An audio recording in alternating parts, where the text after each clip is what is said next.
Estamos hoy a ¿qué día? Hoy es 30 de marzo.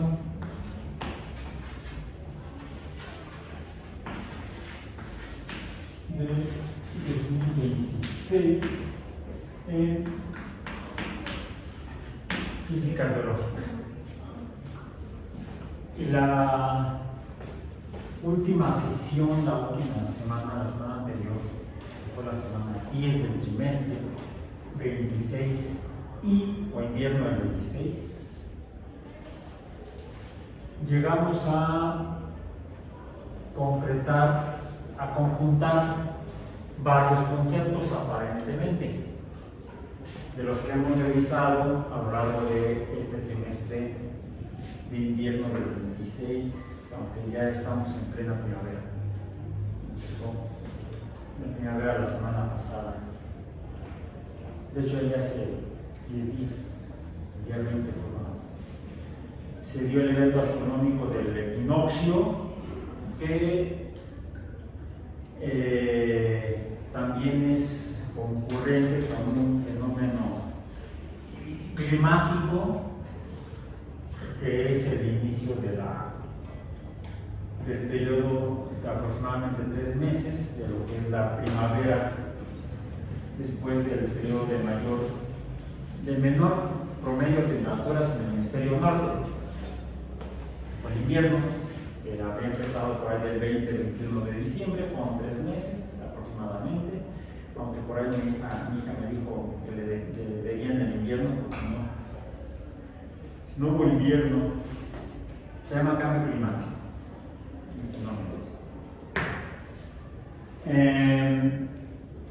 Pero en el invierno se ocurre. ¿A qué se debe el invierno? ¿A qué se debe la primavera después del invierno y luego el verano después de la primavera y después el otoño después del verano? ¿A qué se debe eso? ¿A qué? A la rotación de la Tierra, a la traslación de la Tierra, y que está más lejos el Sol de la Tierra, más bien la Tierra del Sol, porque es la Tierra la que se estaría moviendo alrededor del Sol.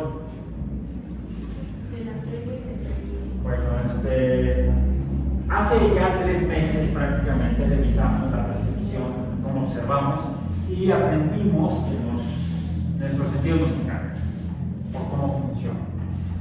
De ahí que haya sido necesario abordar el fenómeno de cómo interactúa la luz con la materia, y que cuando pasa de un medio una densidad, por ejemplo del aire, al vidrio, el vidrio siempre es transparente, y entonces porque aquí tengo un prisma y acá lo que veo es sombra. O sea, el vidrio es opaco a la luz, está absorbiendo la luz. Sí la está absorbiendo, pero también veo que aquí está reflejando. Ahí están viendo. Aquí, ¿sí? Así, ahí ven la lámpara, ¿no? ¿Ven la lámpara? Porque la luz viaja en línea recta, pero al pasar por esta cara larga del prisma, se desvía, sufre refracción, la luz presenta refracción, eso ya lo hemos visto. ¿Qué es la desviación? Esto es la desviación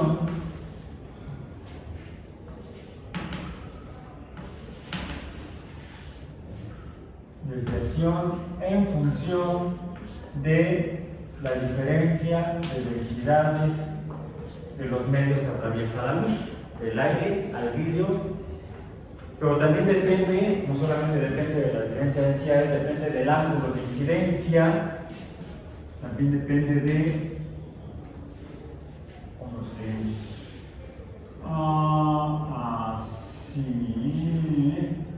el ángulo de incidencia, teta, el ángulo teta de incidencia, y el ángulo de salida también.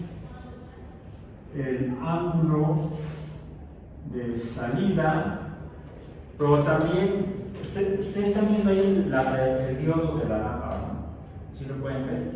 ¿Y por qué lo pueden ver si se está refractando? Porque también al entrar al vidrio se refleja en la superficie interna del vidrio. Se va a presentar reflexión.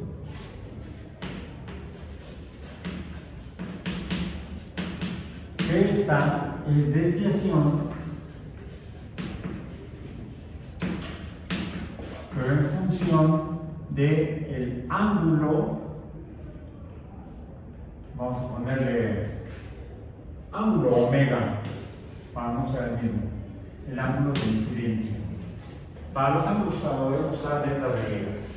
Puede ser la teta, puede ser la omega, puede ser la alfa. Entonces se refracta y se refleja la luz. Por eso pueden ver el diodo de la lamparita. De hecho, por la forma del vidrio, más que por la diferencia de densidad, está bien por la forma, y los ángulos correspondientes se va, de hecho, a refractar en varias direcciones. Vemos aquí una refracción de la luz de la lámpara y acá vemos otra refracción de la luz de la lámpara. Estas son productos de esta refracción. Esta refracción.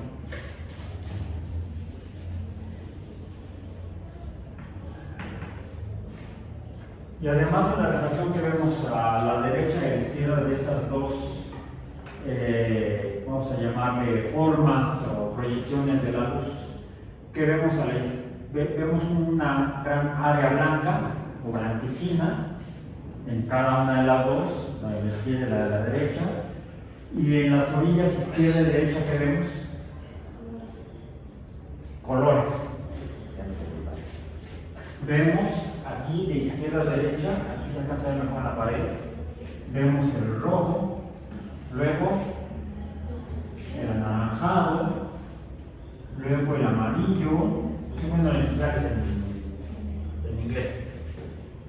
Luego por acá se alcanza a ver un poco de verde, luego el azul y luego el violeta. Sí. En la refracción también se produce la descomposición de los colores de la luz que está emitiendo ese diodo emisor de luz. Es un diodo porque está formado por dos electrodos, un diodo, dos electrodos, un cátodo y un ánodo, y el movimiento de las cargas eléctricas está provocando la emisión de luz, la cual se refracta, se refleja, quiere decir que presenta propiedades de onda. Es algo que habíamos dicho, la luz se comporta como una onda o como ondas, pero aquí lo que vemos es que ¿y se fijan cómo está el lado?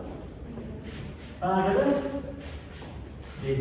Vamos a ir de derecha a izquierda, estarían el rojo, luego el anaranjado, luego el amarillo, luego el verde, luego el azul y finalmente el violeta. Ya tienen los como que se dividen en dos,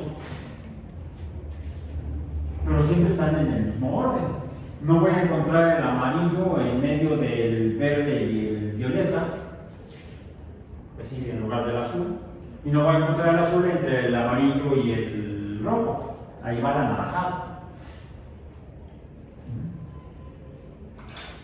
E incluso podríamos, déjenme cambiar un poco, ver que el ángulo, el ancho de cada una de las banditas de color no cambia. O sea, se desvía más, vamos a decir, la refracción de la estrella se desvía más de la dirección que tiene la luz inicialmente, lo vamos a decir lo más perpendicular al pizarrón. Esta pared, esta cara del prisma es paralela al pizarrón. ¿Sí? La otra, este es un prisma que tiene una forma de. Es un poliedro, tiene varias caras. ¿Sí? Tiene dos caras triangulares y tiene tres caras de tipo ovoidal, elipsoidal, vamos a decir. Las caras triangulares hacen que tengan una forma de triángulo rectángulo por cada cara. Entonces hay un ángulo de 90 grados y habría dos ángulos de 45 grados.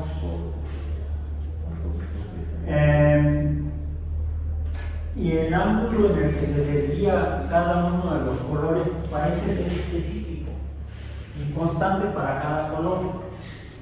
El color de violeta es el que tiene mayor ángulo de desviación hacia la izquierda y hacia la derecha. El que tiene menor ángulo es el rojo, en el caso de la refracción de la luz, que sale de la fuente de luz blanca, que es ese diodo. Dependerá de qué estará hecho ese diodo, de qué están hechos los electrodos, será el color de luz que emite.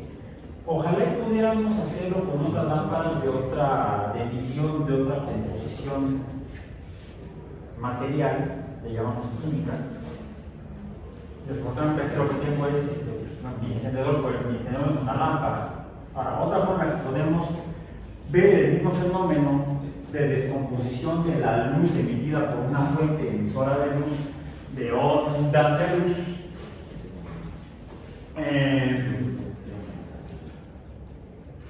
que proyecte la luz de manera aparentemente lineal. Porque los otros instrumentos que tengo aquí que pueden emitir luz es el gas propano, bueno, es el líquido propano que tengo que transformar en gas, para que entonces así como en el diodo que tengo dos electrodos, un cátodo y un ánodo, del cátodo están saliendo electrones. Estos electrones interactúan con el material que está componiendo a ese diodo, y ese material, al reducirse porque recibe los electrones, emite luz. El mismo electrodo que está emitiendo los electrones se está oxidando y también puede estar emitiendo luz. Entonces, la oxidación es un proceso, o la pérdida de electrones por la materia, es un proceso que genera al menos luz visible. Y quizás dijimos también luz invisible. No la veo, pero sí la siento. ¿Qué color de luz es este? Infrarrojo. Es un color de luz que no podemos percibir con nuestros ojos, porque en nuestros ojos tiene una composición de materia, composición de sustancia específicamente, composición química, que son, en el caso de la vista, en el caso de los ojos humanos, al final hay un tipo de células que se llaman conos y bastones,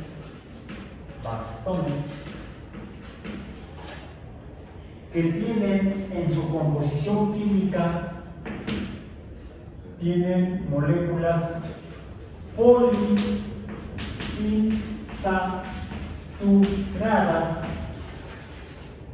Esto lo podemos saber si, por ejemplo, les agregamos un elemento químico que pudiera reaccionar con esas moléculas orgánicas poliinsaturadas, y al final vamos a encontrar que si, por ejemplo, si le agregamos yodo, el yodo la verdad es que es un líquido. Vamos a encontrar, lo podemos cristalizar, podemos agregarse en un sólido, pero es mejor el líquido porque reacciona mejor. Las reacciones químicas dependen del estado de agregación de la materia. Son más fáciles y rápidas las reacciones entre gases que entre líquidos, que entre sólidos. Parece que tienen que ver con la capacidad que tengan de moverse los componentes de la materia, qué tan fácilmente y qué tan rápido va a ocurrir una reacción química o transformación de la materia. En esas transformaciones siempre hay quien pierde electrones, se oxida, y quien gana electrones, se reduce. entonces estarán emitiendo luz. Sí, lo que puede suceder es que sea una luz que no veamos. Pero también la luz interactúa con la materia. Quizá han pasado por alguna calle en la que están luego los discos de no estacionarse o los de límite de velocidad. ¿Cómo son? Amarillos. No, esos son de prevención. No son de comandos o de órdenes. Son círculos rojos. Son círculos rojos con una. Bueno, por ejemplo, la velocidad máxima se indica con un número dentro de un círculo rojo. La prohibición de algo en medio del círculo se traza un diámetro que hay siempre diagonal, también con una banda roja. Uno puede saber si ese letrero ya tiene un buen tiempo ahí expuesto para dar indicaciones cuando el disco, ¿cómo está? Amarillento o descarapelado. Bueno, a veces algunos se me cuentan con stickers pegados. Si los han visto, los ha tocado. No, se ve, en lugar de que el disco se vea por la banda roja y la diagonal roja, se vea roja, se ve en color de rosa o un rojo más pálido.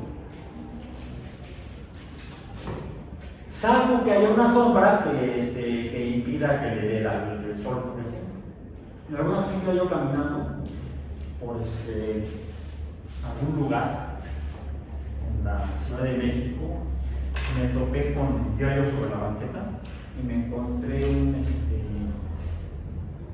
unos letreros pegados en la pared de una escuela donde decía que estaba prohibido estacionarse. Pero mientras que uno estaba en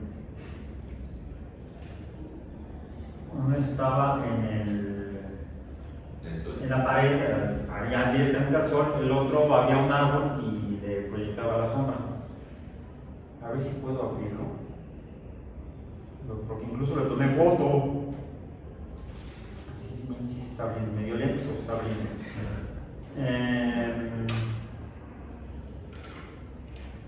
A ver si se abre la carpeta que quiero abrir. Estoy tratando de entrar a mi Facebook, porque le tomé la foto y para el Facebook, la foto para el Face.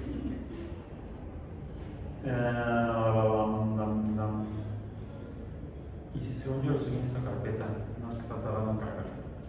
Claro, es que uno de los letreros de prohibido estacionarse estaba, el disco rojo ya no se veía rojo, se veía rosado.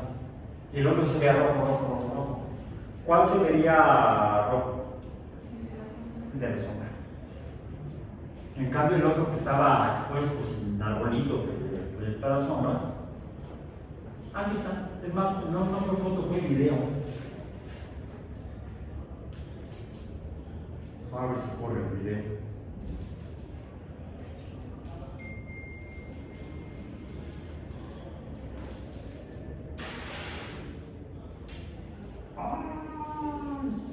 Bueno, se alcanza a ver ahí.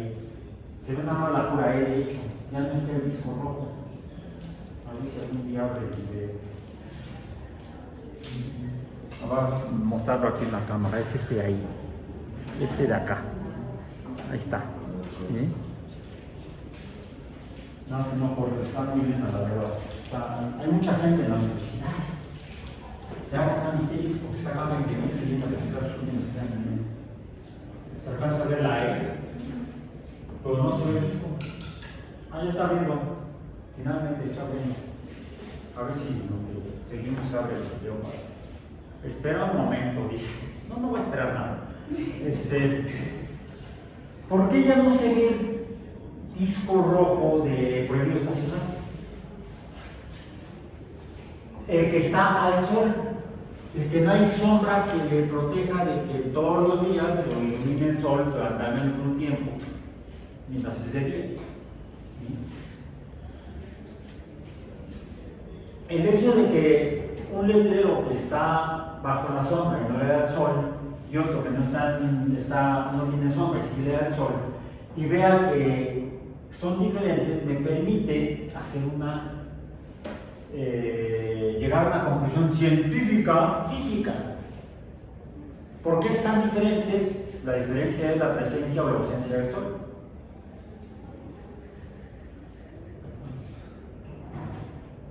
Ah, ya está, ya por favor. Bajo la sombra, dice ahí. Lo tuve que poner con mis datos. Bajo la sombra. Bajo la sombra. Ahí se ve el disco rojo. Con la E atravesada por el rojo. Echemos a andar y consumamos mis datos. Muevo la cámara donde está el otro y bajo la luz ya no hay pintura roja. ¿Qué le pasó a la pintura roja? ¿Le llegó algún vándalo con algún solvente? No, porque se había llegado también la pintura negra. Sí. Entonces, ¿qué fue lo que hizo que la se había así medio pálido? Muy pálido, muy pálido. Todavía la huella de donde estaba pintado en rojo. Pues que la luz ha oxidado al pigmento rojo con el que se había pintado el disco. Los pigmentos suelen ser moléculas poliinsaturadas, que debido hemos entendido que mientras más insaturaciones tenga, ¿qué son las insaturaciones? Problemas poliinsaturados. También anunciaban hace un aceite hace unos años. Era bueno para así porque era poliinsaturado. Se refiere a que tiene varios enlaces, le llamamos en química dobles, de moléculas formadas por átomos de carbono. Carbono, carbono, carbono, carbono, carbono, vamos a ponerlo así. Y normalmente los átomos de carbono están unidos por enlaces carbono-carbono. Pero dependiendo de cómo estén los electrones que permiten la unión de átomos, puede haber dos formas en las que, bueno, son tres, en las cuales se encuentren los electrones alrededor del átomo de carbono. Puede ser así.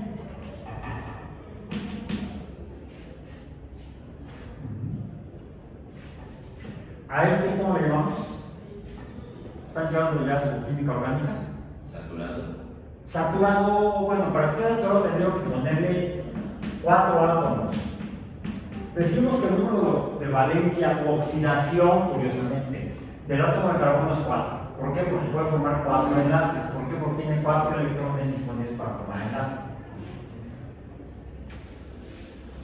Debido a que sus electrones que se encuentran en una región a la que llamamos orbital, se acomodan en el espacio de manera que haya la mínima repulsión electrostática, porque recordemos que los electrones tienen dos carga eléctrica negativa, entonces no pueden estar juntos. Si los acercamos van a tender a separarse. ¿Cómo separamos 4 electrones en un espacio tridimensional?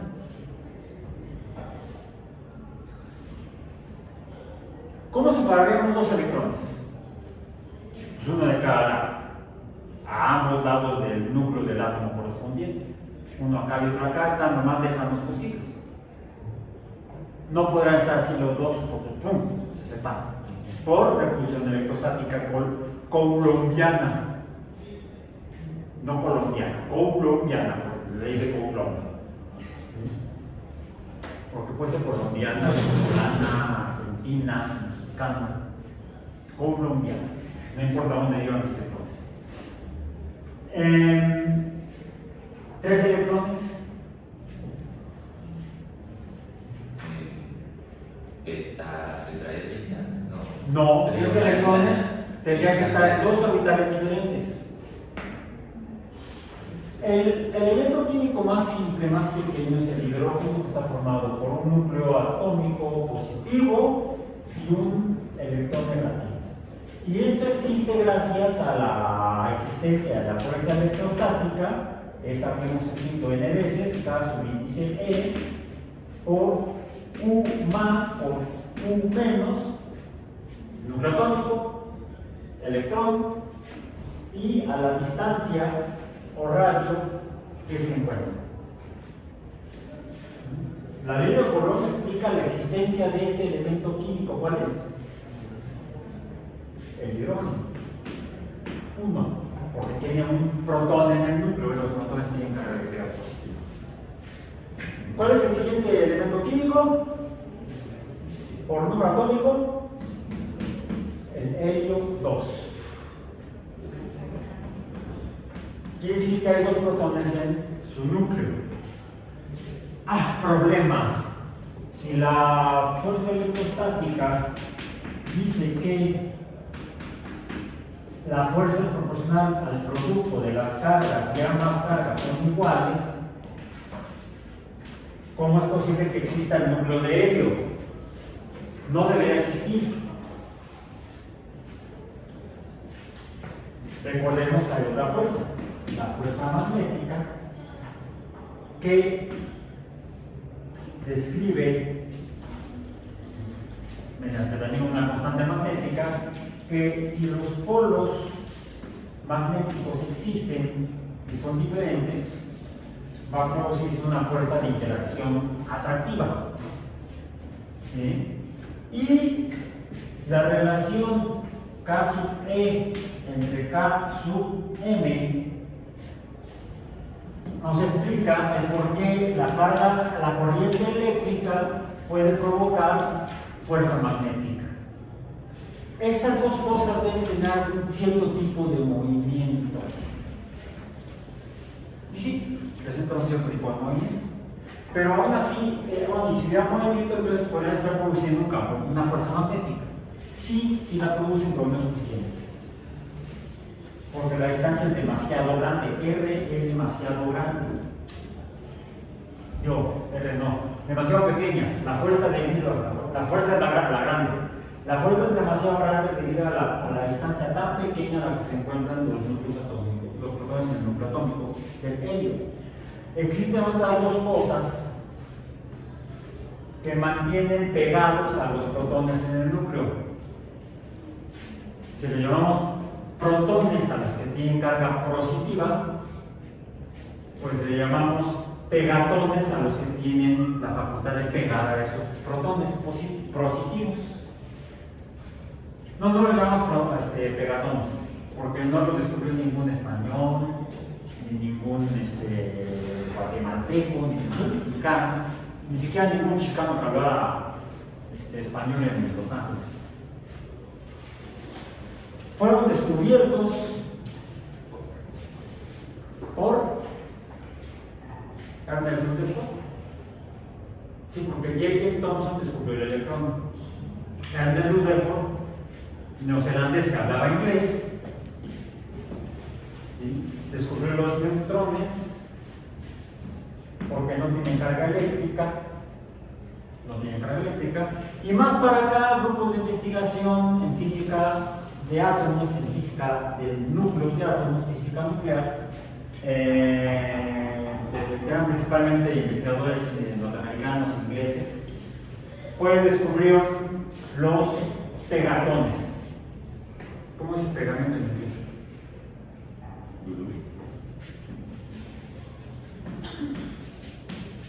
Gluones se llaman. Por pegamento en inglés. ¿Sí? Así como le llamamos electrones a los portadores de la carga eléctrica, a los responsables de mantener pegado un atómico les llamamos gluones. Son subpartículas que se encuentran dentro de los neutrones, conformando a los neutrones, vamos a decir, y son los responsables de la radiación, de una de las formas de radiación que emiten los núcleos atómicos cuando se van descomponiendo de los más grandes a los más pequeños. Entonces, el núcleo atómico con protones existe no debido a magnetismo, sino debido a la fuerza nuclear. Esa es la fuerza nuclear, la responsable de los, sea F sub índice N. Esa no la vamos a ver porque no es de importancia biológica, no tiene relevancia en el mundo biológico. Aunque sí en el mundo atómico, que da lugar a los átomos, se conforman las moléculas, se conforman a los seres vivos, pero no influyen en el comportamiento de los fenómenos biológicos. Punto. Por eso no son de gran relevancia los conceptos de la física nuclear, sí de lo que está alrededor del núcleo.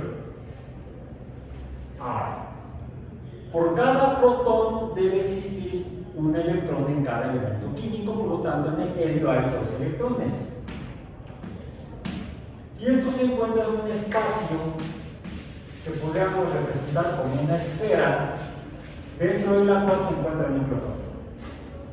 Y la distancia entre el núcleo y la ubicación de los electrones o el orbital es la que sí tendríamos que considerar aquí para encontrar cuál es la fuerza de interacción entre protones y electrones. ¿Cuántos electrones caben en un orbital? Puede haber en un orbital máximo 2. Puede haber uno, como en el caso del hidrógeno, cuyo orbital es el mismo orbital. Es decir, ¿qué es el orbital? El orbital es la región donde está la mayor probabilidad de la existencia del electrón. La ubicación del electrón. Es la región donde es probable encontrar los electrones. Porque eso lo vamos a empezar por ti. Los electrones están entonces, quizá debido a esta fuerza electrostática, pues cerca del núcleo atómico. ¿Y cuántos electrones podrá haber en cada orbital? ¿1 o 2? El siguiente elemento químico, ¿cuál es? Es el litio, número atómico 3. ¿Cuántos electrones tiene? Tiene 3 protones. ¿Sí? Debe tener 3 neutrones para que se mantengan juntos. ¿Cuántos electrones tendrá? 3. ¿Dónde deben estar? Pues vamos a decir, ahí está el núcleo atómico, acá va un electrón, acá va otro electrón, y ya no puedo poner un tercer electrón en el orbital. ¿Por qué? ¿Por qué no puedo poner un tercer orbital de electrón en el orbital? Porque si yo meto ahí otro electrón, va a empujar a uno de los otros. Ahora, ¿por qué puede haber 2 electrones en el mismo espacio a una distancia tan pequeña? Aquí tendríamos ya no protones, tendríamos la fuerza electrostática F subíndice E, K subíndice E de Q menos entre R cuadrada. Esta sería para los electrones, esta es para los protones en el núcleo. En el caso de los electrones, ¿cómo lo hacemos para que los electrones se mantengan a esta distancia tan pequeña que es del orden de 10 a la menos 10 metros? Estamos hablando de metros que nanómetros. Nanómetros es 10 a la menos 9. A eso le llamaban antes angstroms. Angstroms. A la distancia, a la magnitud de 10 a la menos 10 metros. Se representaba con una letra A mayúscula con un circulito. Esos son los angstroms. Son aproximadamente 10 a la menos 10 metros. Ah, no, venga mayúscula, a lo mejor sería mega. No, metros. Minúscula. Ahí está. Bien. Entonces, ¿cómo debe ser la fuerza si están a esta distancia los electrones? Enorme. No deben ser juntos. Pero aquí sí pesa la generación de fuerza magnética debido a qué? Al fenómeno, llamémosle al fenómeno Ørsted. ¿Cuál es el fenómeno Ørsted? El experimento que hicimos aquí, ¿te acuerdas? Con la brújula y las pilas y el conductor eléctrico. Que al estar electrones en movimiento, generan fuerza magnética. Lo vimos, lo hicimos evidente con el movimiento de la brújula cuando hicimos pasar la corriente de electrones, cargas negativas, paralelas a la posición de la aguja de la brújula. Y la brújula, ¡pum!, se movió. ¿Por qué? Porque cargas eléctricas en movimiento generan fuerza magnética. Aquí que es lo que tenemos electrones, y puede estar este electrón aquí, alrededor del núcleo de hidrógeno, o puede estar también por acá, puede estar acá, estaría en movimiento alrededor del núcleo de hidrógeno. Si ese electrón está en movimiento, pues puede estar generando un campo magnético, una fuerza magnética. Pero hay una consecuencia. La consecuencia se ve cuando tenemos el elemento, el átomo de helio, donde hay dos electrones a una distancia de esta magnitud de pequeña, donde la repulsión de los electrones sería enormemente grande. Y sin embargo se mantienen cerca, no juntos, pero sí cerca. Podríamos juntos, pero no pegados.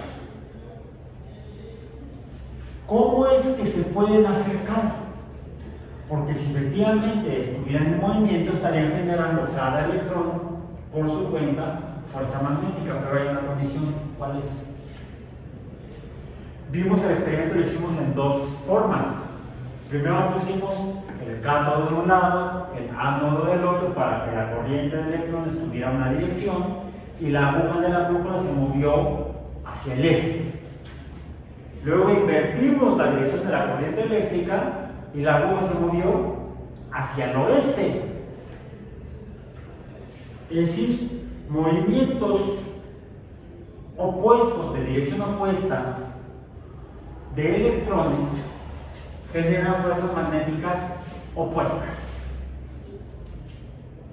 Y los polos opuestos provocan fuerza de atracción magnética.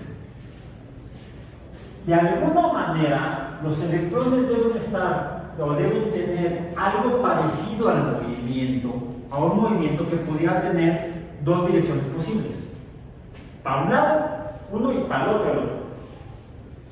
Y entonces estaría generando un electrón, un magnetismo de una dirección, que es un polo norte-sur, y el otro electrón, si tuviera un movimiento opuesto, estaríamos generando una fuerza magnética sur-norte. Uno norte-sur, otro sur-norte. Podrían entonces, como cuando juntamos dos barras magnéticas e invertimos sus polos, podemos juntarlos. Porque si intentamos juntarlos con los polos magnéticos en las mismas posiciones, entonces lo que vemos es la repulsión magnética, no la atracción magnética. El magnetismo, su forma y la posibilidad de que se produzca por el movimiento de cargas eléctricas nos ayuda a explicar por qué existe el orbital del helio y el átomo de helio como tal. Los electrones deben tener algún tipo de movimiento, sí, y en química le llamamos spin. Casi como si imaginamos que los electrones son como pelotitas y están como la Tierra en rotación. Si rota en un sentido, estará generando una fuerza magnética tal vez norte-sur. Si estuviera rotando en el sentido opuesto, estaría generando una fuerza magnética sur-norte, la opuesta. Probablemente lo que tengamos en el caso del helio sean dos electrones con la misma carga eléctrica, negativa. No hay hasta ahorita positiva en los electrones. Ya después los físicos se tomaron con sus calcetines y propusieron la existencia de electrones con carga positiva. Sí. Suena a ciencia ficción, pero es ciencia. Y pues se descubrieron los positrones. Son cosas como los electrones, pero no van a tener carga magnética, carga eléctrica, o negativa ni positiva. Pero eso no tiene relevancia biológica. Lo guardamos en el cajón de los recuerdos, bueno, de los pendientes, para otra ocasión. Entonces, los electrones de alguna manera presentan algo parecido al movimiento, y ese fenómeno parecido al movimiento debe estar generando magnetismo. Si es de una forma de movimiento, provocar una fuerza magnética de cierta orientación, si es el movimiento opuesto, será la fuerza magnética opuesta y entonces podrán acercarse a los electrones y explicar por qué se encuentran a una distancia tan corta a pesar de la repulsión electrostática. Eso nos explica la existencia del helio. Pero si nos preguntamos por el litio, no podemos meter ese tercer electrón necesario en el mismo espacio que ya están ocupando los dos electrones previos, que sí están en el caso del helio, y también están los dos electrones previos en el caso del litio. No lo podemos meter aquí, porque si lo metemos aquí, habrá uno, vamos a decir, al 100% se le han asignado los valores numéricos posibles. Más un medio y menos un medio. Para que entonces sean uno para allá, otro para acá, y campos magnéticos distintos, ¡pum!, se juntan. Porque ¿qué ocurriría si ambos fueran de más un medio o los dos de menos un medio? Los polos magnéticos serían paralelos y serían para otra cosa, para átomos lentos, no podrían estar ocupando el mismo espacio, el mismo orbital. Puede ocurrir que sí haya electrones que se acerquen y tengan el spin del mismo signo, pero entonces no podrán ocupar el mismo espacio, y eso tiene consecuencia para la formación de compuestos químicos o la no formación de compuestos químicos. Como se dan cuenta, para poder entender la química que estudiaron en el curso de química general, tenían que haber estudiado electricidad atómica. Y no solamente electricidad, electromagnetismo. Y no solamente electromagnetismo, sino que vamos a ver esta semana en estos 3 días.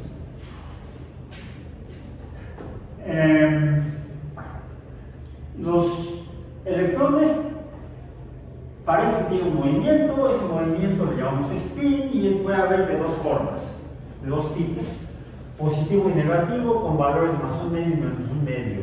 Y si tiene ese movimiento, deberá estar produciendo un magnetismo distinto si los signos son distintos. Y ese magnetismo distinto permitirá que ocupen el mismo espacio. Si llega un tercer electrón, pues no le queda hacer más que más un medio o menos un medio. ¿Y qué ocurre si es más un medio? Pues al entrar aquí, pues va a botar por repulsión electrostática y magnética, o sea, las dos fuerzas juntas, va a botar a uno de los electrones que estaba allá adentro. No puede haber más que dos. Como decían en algunas películas del oeste, aquí en este pueblo solamente pueden haber dos pistoleros. Chon, chon, chon, chon.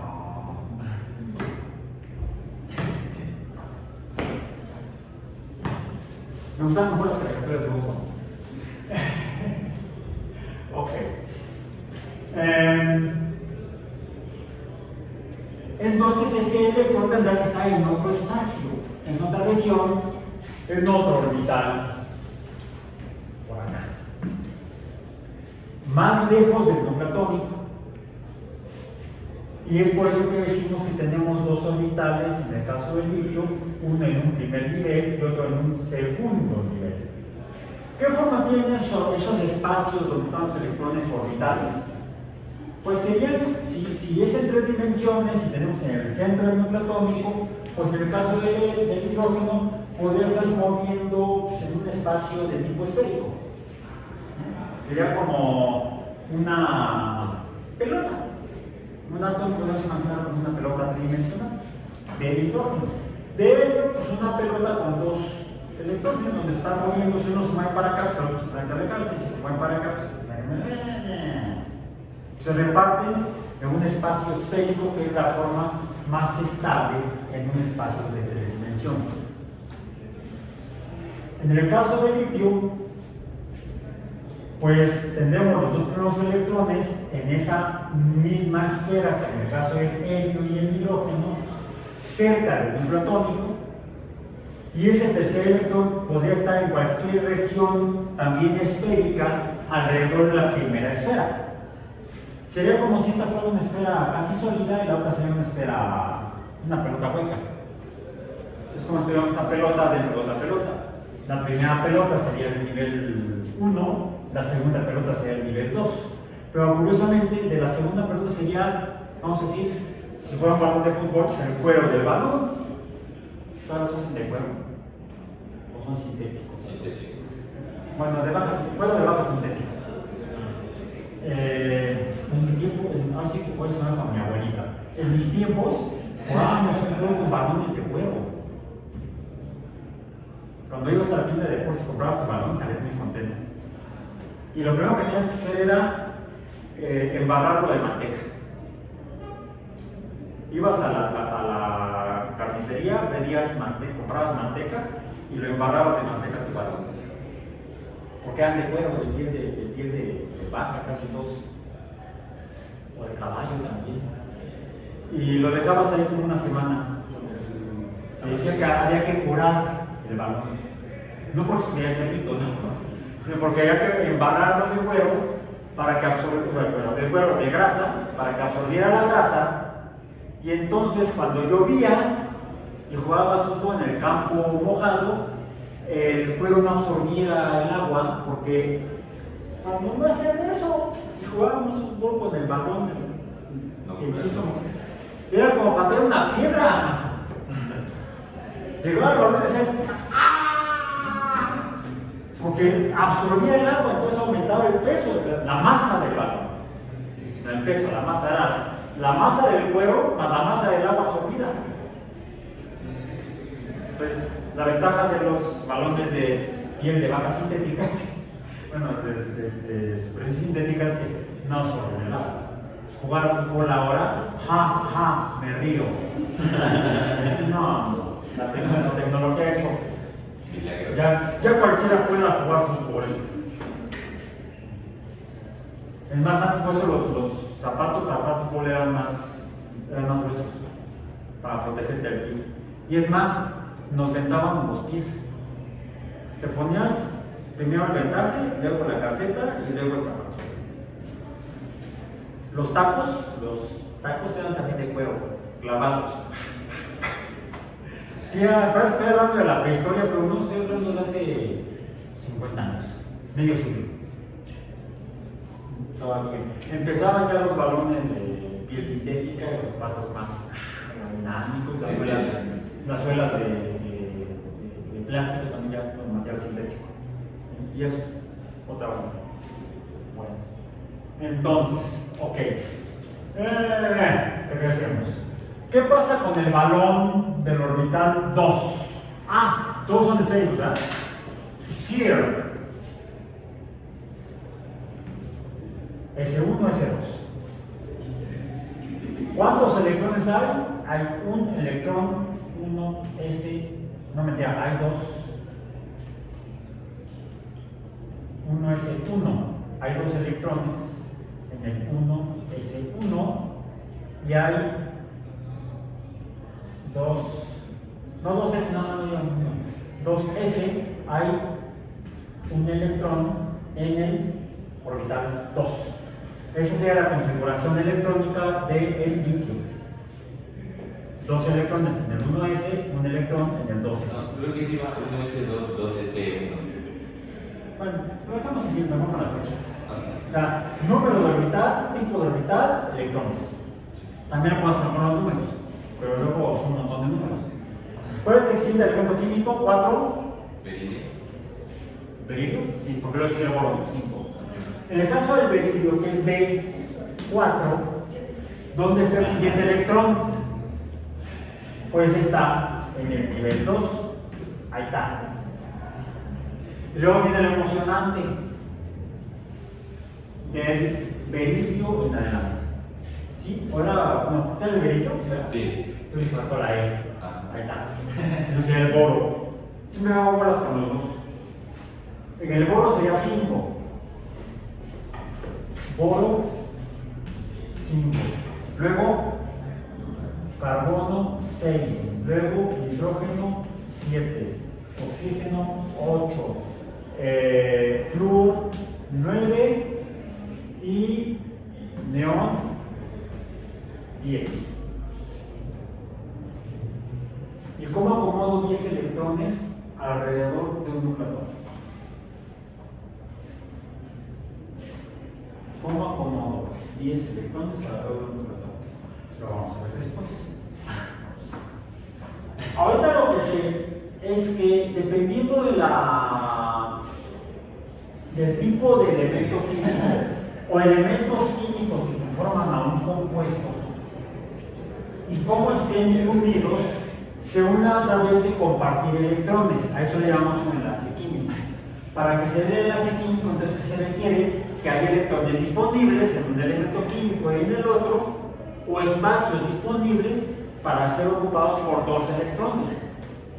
¿Y cómo tendrán que ser esos dos electrones? Pues todos son negativos, o deberán tener spin distinto para que se puedan unir dos átomos distintos y formar una unión o enlace químico.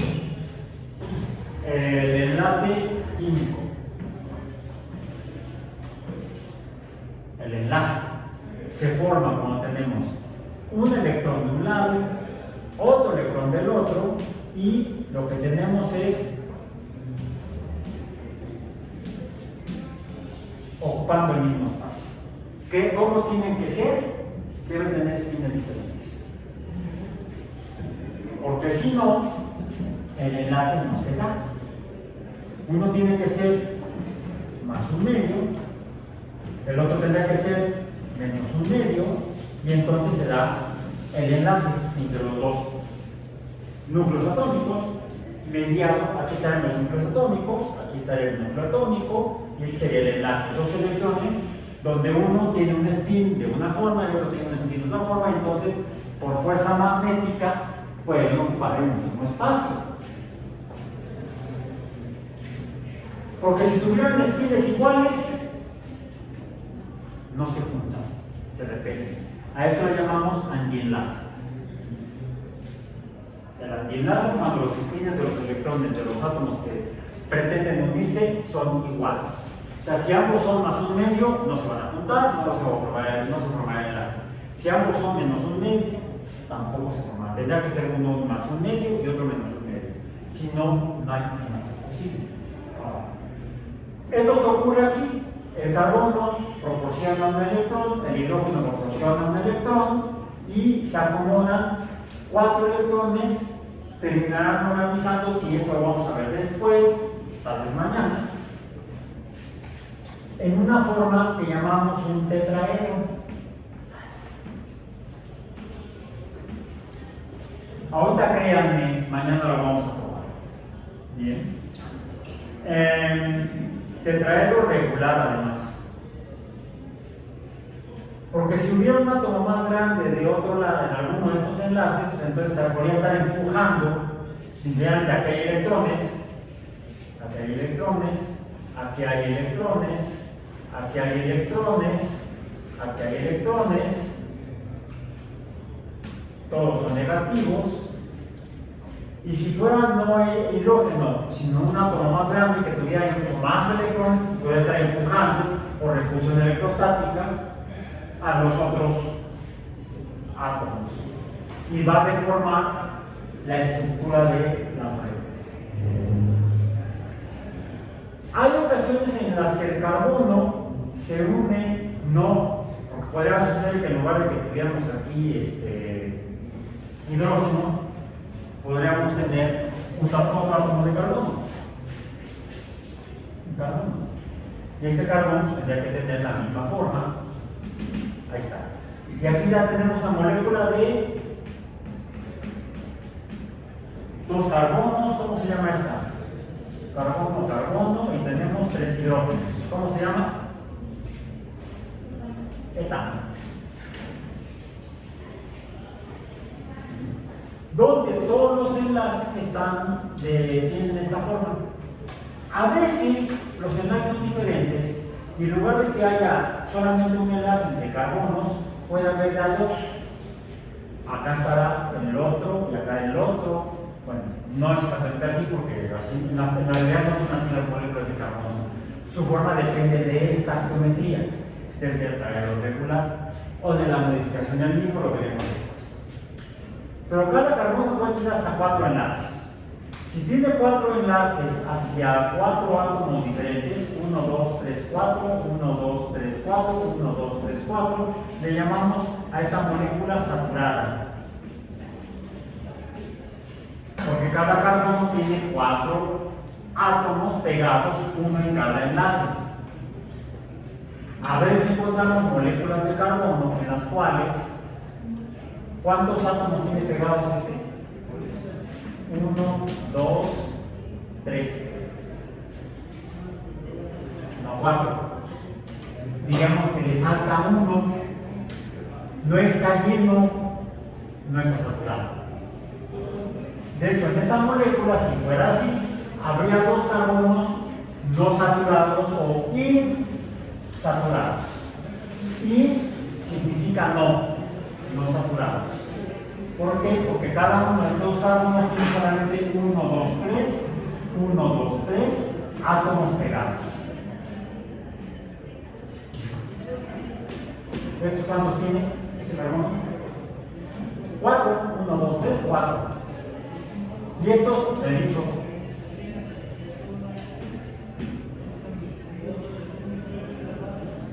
uno, dos, tres, 1, 2, 3. Estos dos pares o estos 4 carbonos serían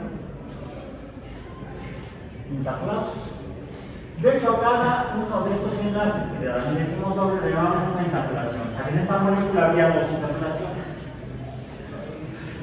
Mientras más insaturaciones tenga una molécula orgánica, más va a reflejar la luz blanca y absorber parte de ella. Absorbe algunos de los colores del espectro, lo absorbe y otros lo reflejan. Por ejemplo, las clorofilas son poliinsaturadas.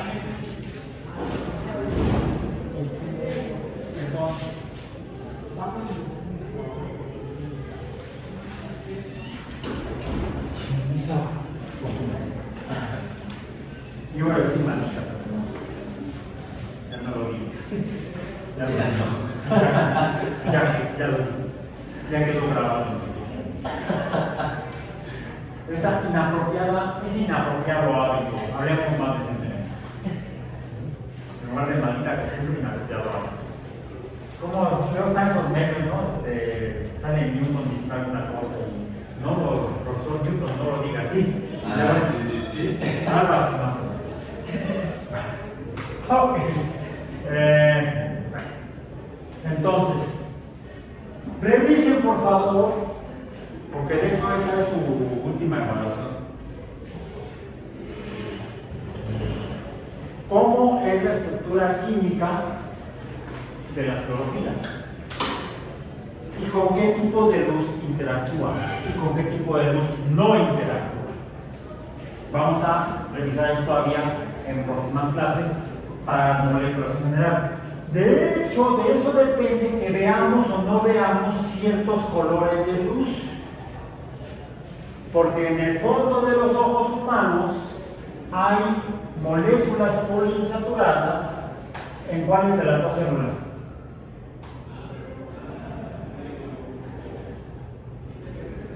Les llaman conos y bastones por la forma que tienen.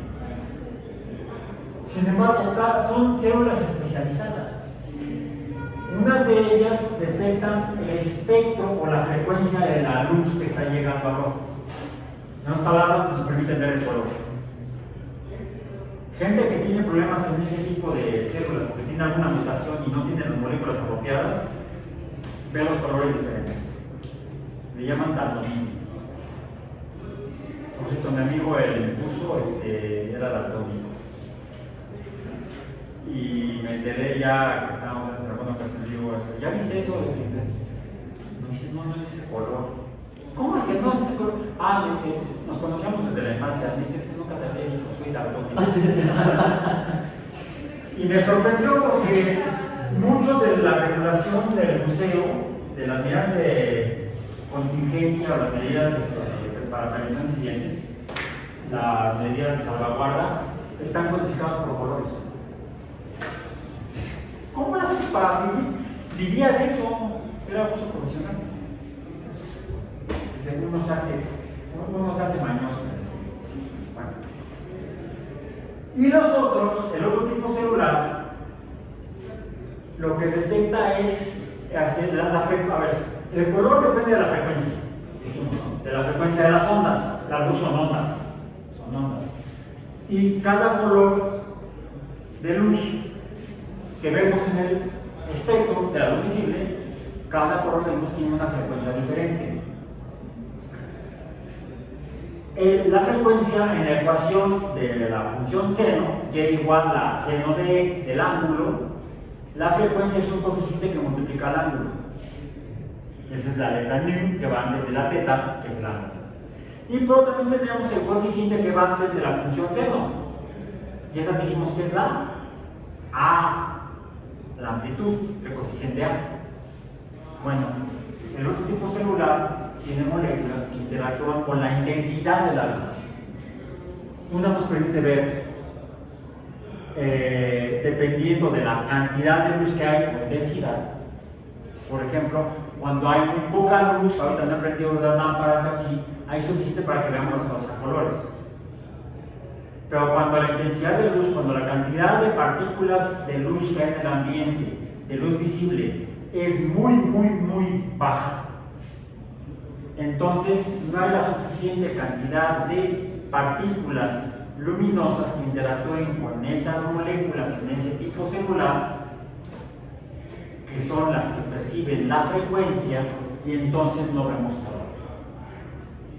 Podemos alcanzar a ver, porque es el otro tipo celular que lo que detecta, que interactúa con esa pequeña cantidad de partículas luminosas, que son los fotones, interactúan con los electrones de esas moléculas y nos permiten ver, aunque no vemos el color, vemos solamente intensidad. De hecho, vemos en blanco, pero podemos ver por lo menos. Lo más interesante ocurre precisamente relacionado con cuando tenemos luz de un solo color. Le llamamos luz monocromática. La luz blanca que emite la lámpara, lo vemos allá en el espectro, o que lo podemos ver en el disco compacto. Bueno, pásense para allá para que lo vean. No, igual ya lo hizo varias. Hasta lo hizo en el laboratorio. Ah, sí. Podemos identificar fuentes distintas porque la cantidad de luz que están emitiendo y el tipo de luz que están emitiendo es diferente. La cantidad sería la amplitud, los colores diferentes es porque están emitiendo luz de frecuencia diferente, diferentes electrones dependiendo de qué tan lejos o tan cerca se encuentren del nucleotón. Porque mientras más lejos o más cerca estén, la fuerza electrostática misma de interacción de los electrones con el núcleo será diferente. Ya relacionamos eso con la electronegatividad. De eso ya hablamos incluso en el aula del laboratorio. Pero eso lo vemos cuando la fuente de luz emite muchos colores de luz, porque hay diferentes tipos de electrones. Cuando hay diferentes tipos de electrones, ustedes ya lo vieron cuando se pusieron a quemar compuestos químicos con diferentes metales, al perder electrones, al oxidarse, en este caso fue a alta temperatura, como en el caso de la misma, del mismo propano o la parafina, ya no voy a señalarla, no tiene mucho caso, pues estamos viendo la oxidación o pérdida de electrones de compuestos químicos que al perder cada uno de esos elementos químicos ciertos electrones, dependiendo de su ubicación alrededor del núcleo, se da la cantidad de energía que emitan y el color de luz. La frecuencia, el color de luz. Cuando tenemos luz de un solo color, porque el emisor de luz así lo hace, como cuando prendo un láser rojo. Bueno, la fuente de luz es algo que emite solamente luz roja y podemos verificar que solamente luz roja, si al pasarla y ver la refracción, vemos que solamente sale un solo color de luz. Se refracta incluso con la misma, lo estoy poniendo aquí, y se refracta hacia la derecha igual que en el caso de la luz blanca. Por allá también estaba la roja. Vamos a ver. Ahí está la roja Vamos a poner ahora la roja de un solo color, de un solo rojo, y es, bueno, se mueve un poco más tarde, porque es la solamente luz roja. Luz. Le llamamos, al ser de un solo color, le llamamos monocromática. ¿Sí? Es un color de luz monocromático. Ojo, no es un chango de colores. Es un rasgo de luz monocromático. Traigo aquí también el láser verde. El láser verde tiene una fuente de luz que emite también luz monocromática, pero en este caso solo verde. Ahí está. Vamos a poner los puntos, el rojo y el verde, y vamos a ver si se desvían igual. Ahí. Hice los puntos.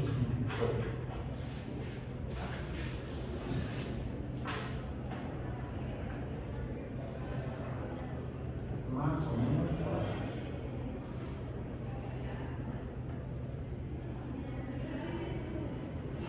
Bueno, está el rojo, está el verde. Se desvían parecido, pero aquí el problema es que los estoy manipulando.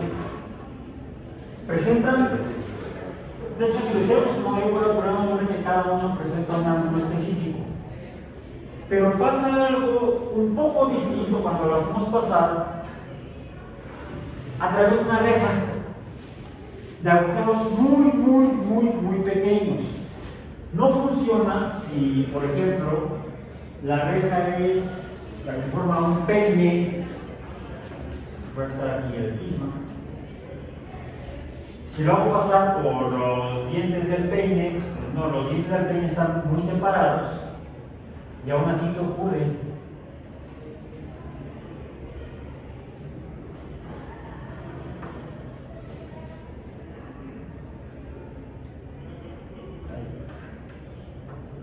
Como me corté las uñas y fue hace rato, a ver si no se puede cortar.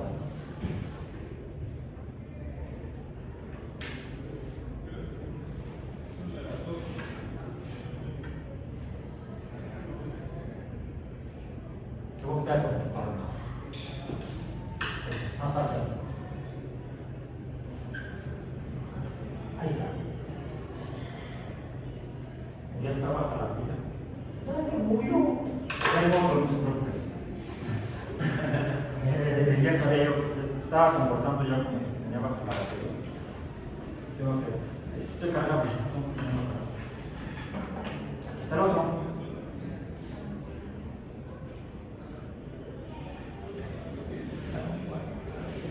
Ahí está.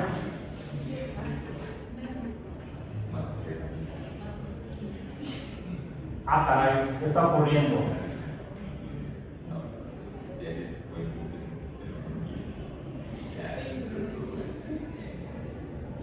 Se ve interesante, ¿verdad? ¿Qué pasa? Sin peine, con peine. Sin peine, con peine. ¿Qué está pasando? Si cambio el tamaño de la reja, cambia lo que se ve, no se ve igual.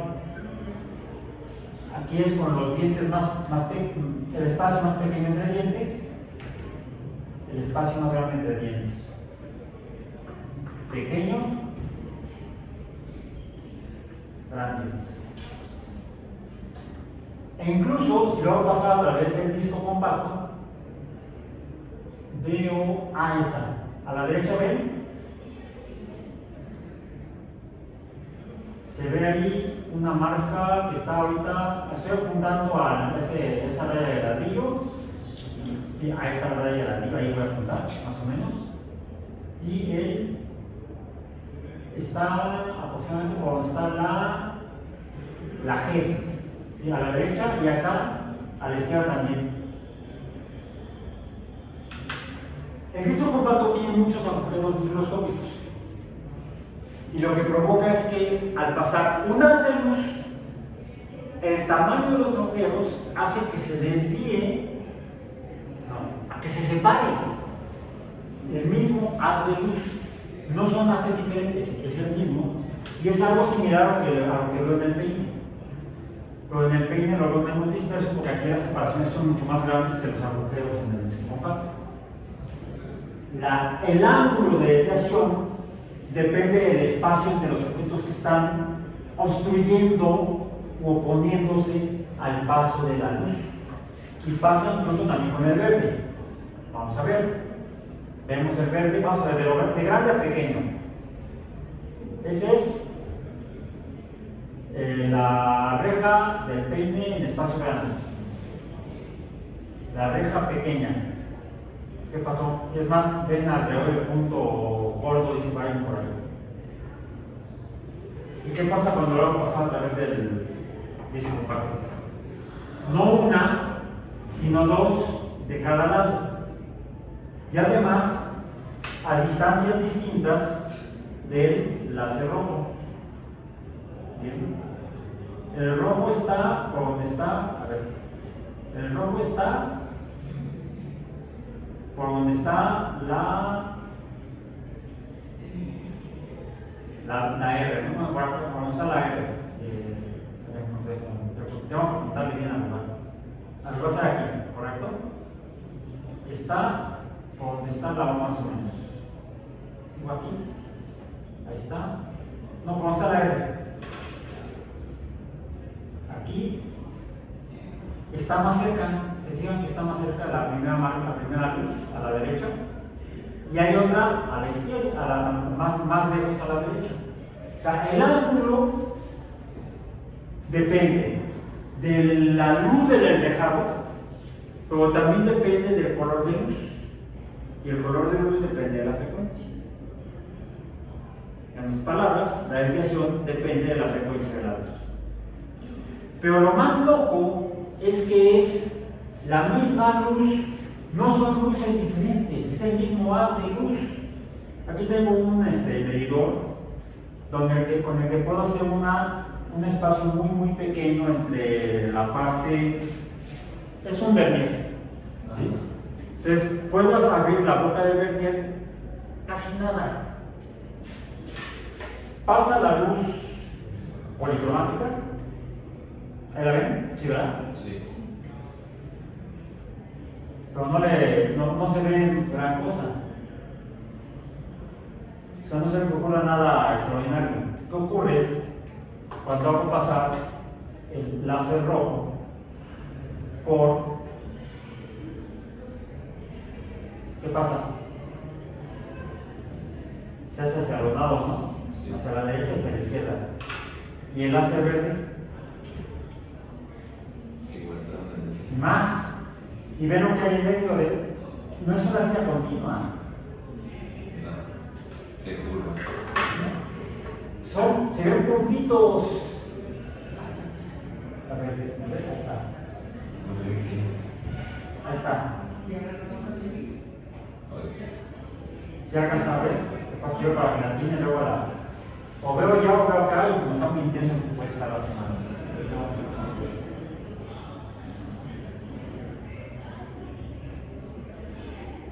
Se ve en la pared, ¿no? Que son puntitos en la pared del otro lado ya. Bueno, se está reflejando la pared también.